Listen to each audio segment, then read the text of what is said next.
चाहते हैं। ऐसे बहुत पुरातन साथी, कई बार संगठन में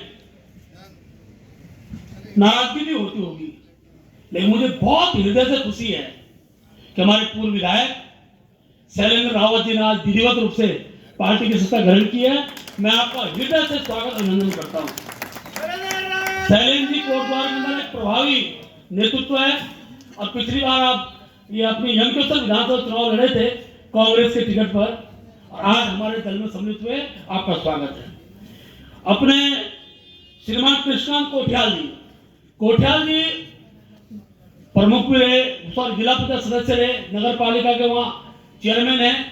लेकिन सबसे बड़ी बात है कि चार धाम विकास परिषद और जितने भी अपने पंडा समाज है, देवप्रयाग में आपका रहना होता है तो बद्रीनाथ की सारी यात्रा अनेकों धार्मिक विषयों पर जिनका हमेशा हमें सरकार में मार्गदर्शन मिलता है और कई बार नाराजगी व्यक्त करते हैं, आज विधिवत रूप से आप हमारे दल में सम्मिलित हुए, मैं आपका स्वागत करता हूं। सुमन तिवारी जी कांग्रेस के वरिष्ठ नेता रहे, जिला पंचायत के रुजगा के उपाध्यक्ष हैं, मैं आपका भी अपने दल में स्वागत करता हूं। जयपाल कुमार जी देवप्रयाग से आप पूर्व प्रमुख रहे हैं, आज आपने सत्ता ली है।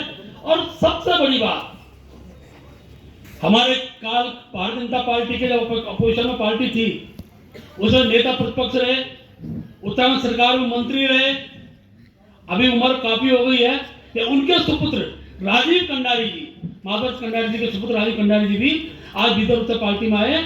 मैं आपका भी हृदय से अभिनंदन स्वागत करता हूं।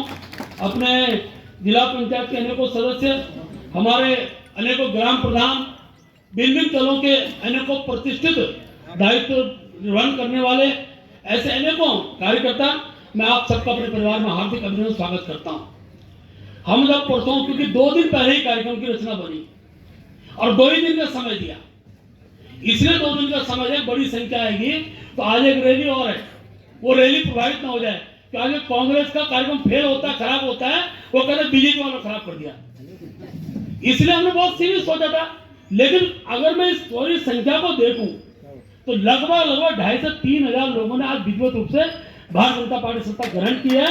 और जो मेरे को जानकारी गणेश जी ने बताया, अभी मुझे पता लगा कि कांग्रेस की सभा के सामने जितने लोग बैठे होंगे मैं कह नहीं सकता, लेकिन मंच पर इतने लोग थे कि उनकी प्रभारी जी को एक शब्द बोलना पड़ा। धीरे धीरे वो समाचार पत्र, चैनल और सब माध्यम से आप तक आएगा। अनुशासन के बिना कोई संगठन चल नहीं सकता है। और आज मैं कह सकता हूं कि कांग्रेस जो है मेरे राज्य की महत्वपूर्ण विपक्षी दल है। विपक्षी दल जब मुद्दा विहीन हो जाता है और केवल सत्ता प्राप्त करना लक्ष्य हो जाता है तो इस प्रकार की परिस्थितियां निर्माण होती हैं। उनके दल के अच्छे लोग जो जनता के बीच में प्रभाव रखते हैं, जो वास्तव में जनप्रतिनिधि हैं, वो धीरे धीरे करके भारतीय जनता पार्टी के अंदर आ रहे हैं।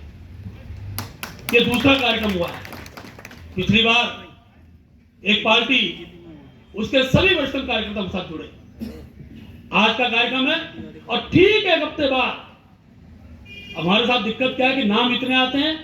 एक बार उसकी हमको थोड़ा, क्योंकि केंद्र का विषय रहता है, बीजेपी के अंदर सदस्यता कोई आसानी से होती भी नहीं है और वो सौभाग्यशाली होते हैं जिनको भारतीय जनता पार्टी की सदस्यता का अवसर मिल जाता है। सारी चर्चा के बाद कुछ नाम और हैं और अगली बार हम ज्वाइनिंग करेंगे और बड़ा चमत्कार, अच्छे जनप्रतिनिधि, समाज के जिनका प्रभाव है हमारे साथ आए। और मित्रों, इसका कारण इतनी बड़ी संख्या में लोग जुड़ रहे हैं। आज प्रधानमंत्री नरेंद्र भाई मोदी जी के विजन की वजह से जुड़ रहे हैं। आज बातों से विकास नहीं हो रहा है, आज लोग विकास आंखों से देख रहे हैं। हम सड़कों के क्षेत्र में देखें, हम रेलवे कनेक्टिविटी के क्षेत्र में देखें, मैं उत्तराखंड की दृष्टि अगर कहूं, आज उत्तराखंड का प्रत्येक गांव के अंदर बिजली है, हर घर में गैस है, हर व्यक्ति का, प्रति व्यक्ति आय में वृद्धि का भी माध्यम बना है कि देश के अंदर जब से नरेंद्र भाई मोदी आए हैं, इसके बाद क्यों नहीं लोग जुड़ेंगे, बड़ी संख्या में लोग जुड़ रहे हैं। और मैं इस बात को इसलिए भी कहता हूं, उत्तराखंड ये देवभूमि है, देवभूमि के विकास के लिए तो मोदी जी का उनका जो सहयोग है, उनका जो आशीर्वाद है, वो उसका ऋण हम कभी उतार नहीं सकते। आज उत्तराखंड की 4 धाम की यात्रा जिस गति से बढ़ रही है, जिस प्रकार से यात्री आ रहे हैं, अभी आपका पिथौरागढ़ जब आगमन हुआ, आश्चर्य, सीमा बॉर्डर के पास हमारा जिस प्रकार का स्वरूप था आज बड़ी संख्या में देश विदेश के लोग पहले केवल कश्मीर को पसंद करते थे, आज उत्तराखंड प्राथमिकता में आ गया और धीरे धीरे कोई हमारे रोजगार का माध्यम बनेगा। मूल निवास एक प्रकार से उत्तराखंड के कहीं भी मूल निवास समाप्त नहीं हुआ है। मूल निवास की सरकारी केंद्रीय नौकरियां होती हैं, उसमें सबको लाभ मिलता है, लेकिन स्थायी निवास का भी एक महत्व होता है। हम उत्तराखंड के लोग हैं, हम जानते हैं दिल्ली हरियाणा किसी भी राज्य में हो, अगर कोई बच्चा हमारा वहां उत्पन्न होता है, उत्तराखंड के मूल के व्यक्ति का वहां बच्चा होता है, तो क्या उत्तर दिल्ली के अंदर, गुजरात के अंदर, अन्य राज्यों के अंदर क्या नौकरियां देने वहां की सरकारें बंद कर देंगी? क्या मैसेज उत्तराखंड से जाना चाहिए? इस पर भी हमको विचार करना होगा। और मैं दावे से कहता हूं, आज जितनी नौकरियां बीच में लगी है पुष्कर धामी जी के नेतृत्व में, एक व्यक्ति बता दो, एक बहन बता दो, ये उत्तराखंडी मूल की नहीं है किसी के अंदर हिम्मत बोलने की ये उत्तराखंड का नहीं है। इस प्रकार की अफवाह में क्यों समाज आ रहा है?